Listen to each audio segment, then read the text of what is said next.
Hey, been a long time since I made a tutorial. I did try doing trends, but you know what? I think I'll just stick to my old boomer style, which is just tutorials. I should hop on more trends more often. But anyways, I present to you how to make your characters look decent, because you suck. No, I was kidding. Alright, just want to say that this is, completely subjective. Your character looks great the way it is, but here's how to prove it according to me, the expert. So let's first start off with colors. We're gonna dive into a little bit of color theory here, but don't be scared, don't fret, it's completely fine. You could also find just it's really easy, okay? Alright, so anyways, here's the color wheel. As you can see, there's colors on it, and it's a wheel. Anyways, so one side of it is cool, one side of it is warm. You can mix them both together, but if you're a little baby who has a hard time doing anything, then I would recommend sticking to one side. Usually, if you do that, it can really help tie things better together. Like, you have a cool colored character, you have a warm colored character. So now we're going to ways to make your art look good. I mean, chibi look good, gacha look good. Okay, so this is called complementary. Basically, just pick a color that's from the opposite side of each other. This is triangle. Okay, I'm not going to say the name because it's too hard. Basically, just three colors equally apart from each other. Then we have square, which is a square, which is four colors equally apart from each other. Then we have this thing called split complementary, which is one color and then two others that are similar but not the same to each other, like the thing that you see in front of you. And here we have analogous, which is basically it's like a monochrome, okay?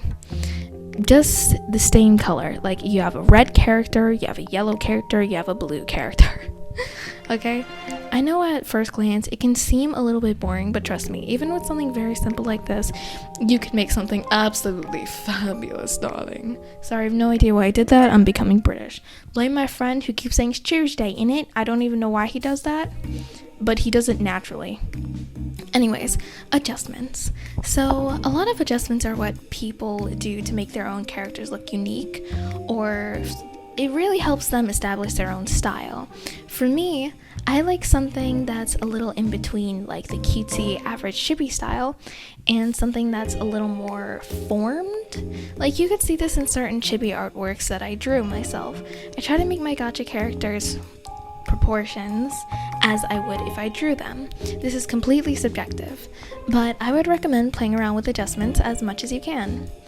And also, it really helps to put on blush. You don't always need to do that faded, blurry blush. The solid ones look really good too, okay? I feel like the solid ones are pretty underrated. Like, most people use the blurry one, and it's like, it kind of annoys me. Sorry, I don't know what that was. Anyways, so the eyes alone can change a lot. And I like to have the colors very similar to each other. Like, if the eye is going to be yellow, then make the pupil like a darker orange, because it'll go together really good. Now, here's another thing about adjustments. Okay, if we learned anything from any gachatuber that makes OCs with a bunch of adjustments, it's throw random crap on your character and pray it works. Just kidding. Alright, make it a little bit strategic, okay? You could get inspiration from other people, or you could even watch tutorials on how other people put certain adjustments on their OC to create certain good-looking things. Such as how I use those fire eyes something for a little more highlights on the hair. There is a lot of different ways that you can use different adjustments for different things. Okay, you could do certain things to create shadows, highlights, or to create something that's not even there. Like, one particular thing that I like to do is with glasses. You probably won't see it now, but with glasses, I like to flip them around and make them look like eyebrows, so that I could then use the eyebrows, which are very powerful. That's my chair if you hear a squeaky thing. See? It's my chair. Okay. So, you could use glasses to create a shadow under him, but I thought that looked like a bandana, so I'll change it later on. And then once you use Okay, as I was saying, once you do this a few times, you might get a hang of it. Okay, there's actually real strategic reasons why you would use a certain thing to select a certain thing, but I was kind of dumb. So what I would do is I would look around and be like, hey, you know what? I want a shadow under his face. And then I would go through all the accessories and I would try to find a way if there's, like, I could do that, such as you saw her neck had that shadow thing. So what I like to do is just go in the accessories, move it around, see what's suitable for an eye highlight, what's suitable for a shadow, what's suitable for this. For me, it's just a lot of poking around. And eventually, I just found certain things that worked really good together. And now for all of my characters, I do it. Like, I use their eyebrows as eye highlights. I use glasses for eyebrows, which you'll see eventually. I use blush to be at the corners of their eyes, and I use a certain thing to make it look like they have an eye shadow. It doesn't have to be the same for every single character, but there are certain characteristics that you're going to have in your adjustments that's going to make it your style. And hey, it's okay if your style looks similar to somebody else's. We're all using the same app and everything. So, you know, don't be like, oh yeah, it looks a little too similar to so-and-so's. It's like, yeah, you know what? So does a million other people's drawings look similar to so-and-so's.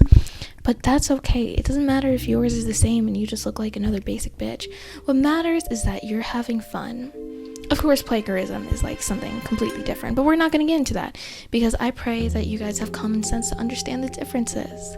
Anyways, so as you see, I flipped around the glasses so that he looks like an angry little boy. And then I'm getting very, very tiny eyebrows so that I could give him eye highlights because I don't like the default eye highlights because they look weird. So, yes. Don't you see my genius?